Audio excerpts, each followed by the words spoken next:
ஐயனார் துணை சரியில்லை டுடே எபிசோடில் நம்ம சந்தா இருந்துட்டு மாமா எனக்கு இவரை பிடிச்சிருக்கு, நான் இவரவே கல்யாணம் பண்ணிக்கிறேன் அப்படின்ற மாதிரி சொல்லிகிட்டு இருக்காங்க. உனக்கு எவ்வளோ தைரியம் இருந்தால் உனக்கு எனக்கும் நிச்சயதார்த்தம் கூட முடிஞ்சு போச்சு.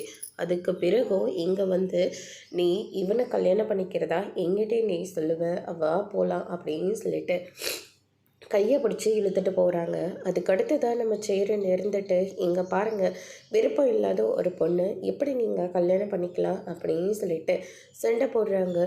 இதுக்கும் உனக்கும் எந்த விதத்துலேயும் சம்மந்தம் இல்லை, மரியாதையை சந்தாவோட கையை விடு, இல்லாட்டி நடக்கிறதே வேறு அப்படின்ற மாதிரி சொல்லிக்கிட்டு இருக்காங்க. சந்தா வந்து மேஜர் ஆனவங்க, அதனால் போலீஸ் ஸ்டேஷனில் போயிட்டு கம்ப்ளைண்ட் கொடுத்தா கண்டிப்பாக நீங்கள் தான் ஜெயிலுக்கு போவீங்க அப்படின்ற மாதிரியும் சொல்லிக்கிட்டு இருக்காங்க.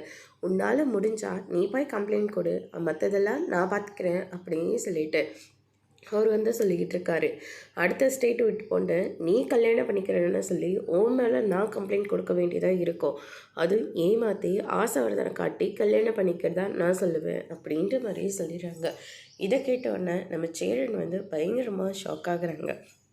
ஹரிஷ் இருந்துட்டு அவரோட காலில் விழுந்து கெஞ்சி கேட்குறாரு, தயவு செஞ்சு விட்டுருங்க, சந்தாவுக்கு இதில் கொஞ்சம் கூட விருப்பமே இல்லை, நீங்கள் அதனால் வேறொரு பொண்ணை பார்த்தா கல்யாணம் பண்ணிக்கோங்க, சந்தா சேரன் பையாக்கு தான் அப்படின்ற மாதிரி சொல்லிக்கிட்டு இருக்காங்க.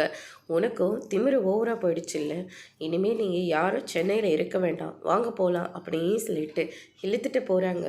அதோடு இன்னைக்கான பிரம்ம முடிச்சிருக்காங்க.